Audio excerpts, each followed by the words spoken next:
Are the winters in Billings really as harsh as they say? In today's video, we will show you what it's really like to live here during the coldest months. I'm Nicole Morrow. And I'm McKenna Morrow, and we are two Morrows living in Billings, Montana. If you didn't already know it, we are a mother-daughter team. If this is your first time to our channel and you want to know everything about living, breathing, and working in Billings, Montana, hit the subscribe button and tap the little notification bell so you get notified every time we make a new video. We have helped dozens of people all over the globe relocate to the Billings area. If you're one of those people that is trying to figure out if Billings is even right for you, or you have any questions about the process of relocating to Billings, we would love to hear from you. We are your go-to gals with no holdback when it comes to relocating to Billings, Montana. We will tell you some of the myths and facts that maybe only the locals know. Stick around to the end. We have bonus information about what you need to know about relocating when you have your furry friends. Let's get started. Number 1, it's always freezing and there's constant snow. While winter temps vary greatly, we'd consider this a myth. We do have 4 distinct seasons in Billings, which we love. It does cool down at night to freezing temperatures around October, so it's a great time to get your sprinklers blown out and unattach your hose from your house. During the day, the temps bounce back up. The sun is constantly shining here. We call it the plastic sun. While it's shining bright when you go outside, it's still chilly during the day. We definitely don't have constant snow, and some years we don't even have a white Christmas. We were actually pretty shocked to find out that it only snows here 18 days a year on average. It actually tends to feel colder around February or March when it's supposed to be spring. Since the weather is so unpredictable here, it's best to dress in layers. In the morning, it tends to be really cold and the afternoon heats up. So if you don't want to do a million loads of laundry a day, it's best to layer up. I always keep a winter coat and an ice scraper in my car because you never know. Number 2, you're probably going to have to buy a new vehicle and might even have to put chains on your tires. That's a myth. No one puts chains on their tires unless you're FedEx, the mail lady, or a delivery driver. You're gonna be totally fine if you have front wheel drive, all wheel drive, 4-wheel drive, or really just have driving skills altogether. I've been driving in the snow since I was 14 and I've never been in a snow-related accident. There may have been a porcupine. But we'll tell that story on another video. Most of the time, the streets are very well plowed, and so you're able to get around easily in the winter. I've seen people put sandbags or heavy things in the back of their vehicle to weigh it down so that they don't slide all over. We totally feel that putting chains on your vehicle is totally unnecessary when you move to Billings. While driving in the winter, you don't need to go 5 miles an hour, but you also don't need to go 50. Just go to speed limit and what you're comfortable at, and if someone's right behind you, just pull over and let them pass.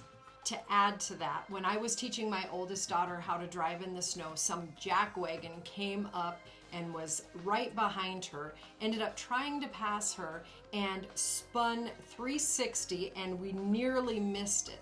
From then on, the best thing to do when you have a road rager in Billings, Montana is pull over, let them pass in the snow. Not every vehicle can go 50 miles an hour in the snow. Number 3, winters here are dangerous for visitors and new residents. We'd also consider this one false. The roads here in Billings are usually well taken care of and it's pretty easy to get around. However, if you work really late nights or super early mornings, it may be a little tricky to get around if the plows haven't gone around yet. If anything, the sun melting the snow during the day, creating black ice, is probably the most dangerous because you can't see it. The roads just look like they're wet. You tend to find black ice on bridges, in shaded areas, or in my driveway when I drive over it and I haven't shoveled. My husband gets so mad. It's important when you're traveling around the state in other areas that you carry kitty litter, a shovel. Yeah. Kitty litter? Yes, yes. If you ever get stuck and you have kitty litter, you put the cat litter behind your tires and it helps you to get traction on the road. If you've ever done this trick, let us know.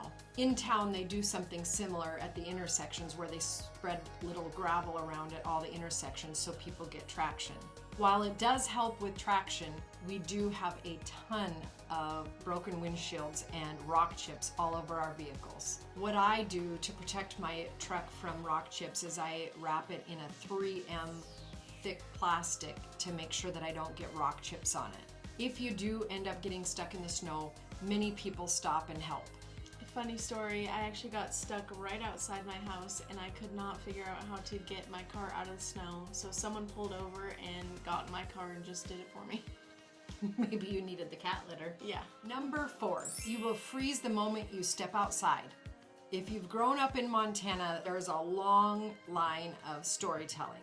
Our parents, their parents have told people for many generations that you will get frostbite if you have exposed skin in the freezing temps. While your limbs won't fall off when you go out into the cold, I still bundled my kids up when they went to school with scarves, hats, gloves, boots, and hoods. Very embarrassing, thank you. You would have to be outside a long time with exposed skin to get frostbite. You'll still want to bundle up though, and don't go outside with wet hair. Funny story, I grew up on a ranch and I have an older sister that was in 4-H and she was taking care of her calves. I was watching her get the cows into the barn. She grabbed the cow's tail and it came off. That is no lie. It's a real story. As long as you have a good coat, hat, and gloves, you should be fine. It's also a good idea to have waterproof boots. My mom likes to wear muck boots. Or at least carry an extra pair of socks with you in your bag or your car because it sucks to have cold feet. Muck boots aren't the prettiest boot, but they work great in our wet snow climate.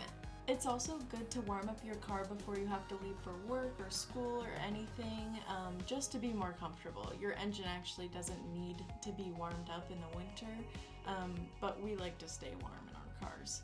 Our favorite thing is our heated steering wheel. It's really nice on your hands so you don't have to wear gloves while you drive. If you don't have a garage, snow and ice might pile up on your car, so it's also really nice to have remote start so you don't need to go outside to start your car. I don't have that.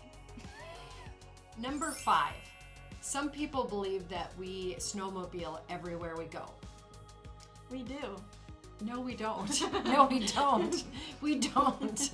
That is false. We don't snowmobile everywhere we go, but I do have a story about that as well. In Billings, some people say that we're in the banana belt of the state.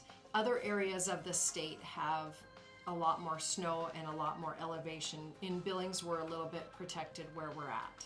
I have a daughter that lives in the Bozeman area and gets a lot more snow than Billings. Currently, it's early December and I am just now getting all the leaves out of my yard with my fall cleanup. It's 60 degrees out. A lot of times in movies it shows that Montana, you'll get snowed in, you won't be able to open your door, there'll be snow up to your roof. That is not true. In Billings, we don't get that kind of snow.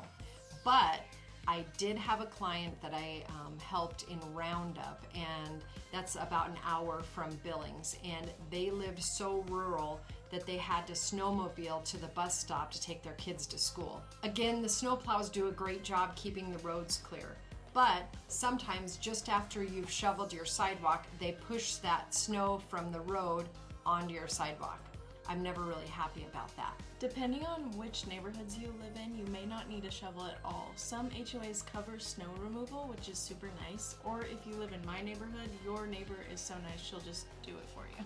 Those are some things that are commonly exaggerated when it comes to winters here in Billings. Before we move on to the bonus info on pets, don't forget to subscribe and let us know if we missed anything in the comments or you have any questions. We would love to hear from you guys. Feel free to text us, call us, or email. Our contact information is below. Thanks for watching till the end. Here comes some bonus info about pets. One tip for you is to use pet-friendly ice melt. Regular ice melt can cause harm to your dog's paws if you walk them year-round. If it is too cold to walk your dog outside and the little coats don't work, there are a lot of businesses that are pet-friendly. One place that we love going to is Roots. It's a greenhouse nursery and they have Black Dog Coffee inside. They allow you to take your pets inside. You can sit by the cozy fire, or you can also take them to Shields, which is indoor sporting goods, and it's a huge place, so your dog would get a really good workout. If you have a small dog like Fief and you just want to find a cute coat for them, TJ Maxx has some affordable options as well as Petco and PetSmart. That's all for now. Let us know what other topics you want to learn about when it comes to relocating to the Billings area.